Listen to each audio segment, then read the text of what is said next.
我自己間房，我嘅床，我嘅床逗留最多。翻屋企就首先去沖涼先啦，跟住之後就基本上坐喺呢個位先嘅，睇一睇手機啊咁樣樣，或者食個飯咁樣樣，跟住之後就翻入房啦。仲有逗留最多就圓弧形呢個，做下少少運動咁樣樣。嗰陣時就中意咗廚房嘅呢個圓弧形嘅窗。咁就覺得辦公望住個窗咁樣做下嘢、學下習係非常之舒服嘅一件事。咁就話想將呢個廚房就變成一個開放式廚房。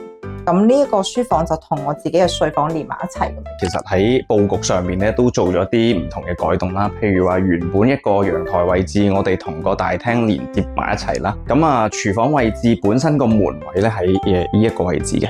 咁因為後尾一啲佈局上面嘅改變啦，我哋就將個門位改咗，預留嚟咗一個投影嘅一個大白牆嚟嘅。